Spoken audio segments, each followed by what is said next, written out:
Veterans Day, the Throwback Edition. We are shining the spotlight today on Unionville, a town that author of Secrets of the Eastern Shore, Mr. Jim Duffy here, says has an extra special connection to this holiday. Thanks for joining us, Jim. Good to Thank you very much. Great to be here. So Unionville, and you're going to tie it in with Veterans Day. Yeah. How are you going to do that?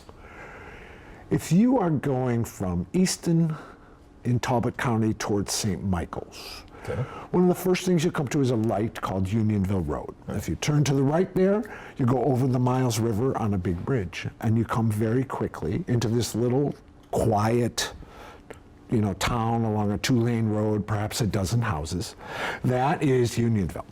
Now, the whole area is called Miles River Neck, and it's most famous for having these big kind of plantation-style farms, the long lanes with the beautiful trees and the house at the end and all that.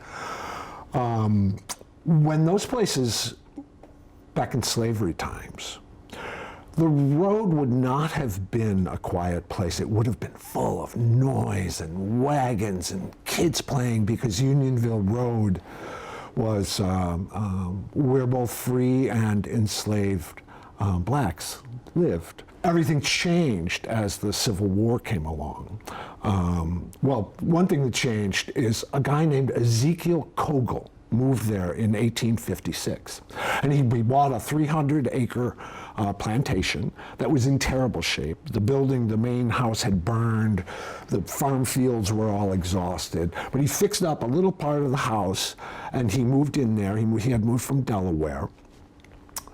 He was a Quaker, bitterly opposed to slavery. So he was very out of step with the white community on Miles River Neck. After the Civil War, a bunch of U.S. colored troops, people who had served from that area, came back to their home, and Ezekiel Kogel and his son John offered them a deal where if they agreed to buy a school, to build a school and to build a church, he would give them each a plot of land and charge them $1 a month for that plot of land. And 18 U.S. Colored troop veterans signed up for this deal. And they built a church, St. Stephen's, and they built a school.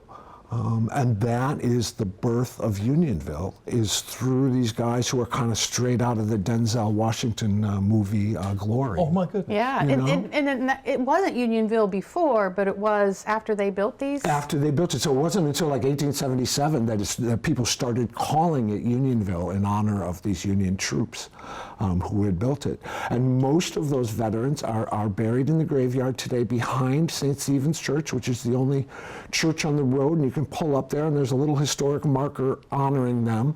And if you wander through the graveyard, you're looking for the stones that have USCT for U.S.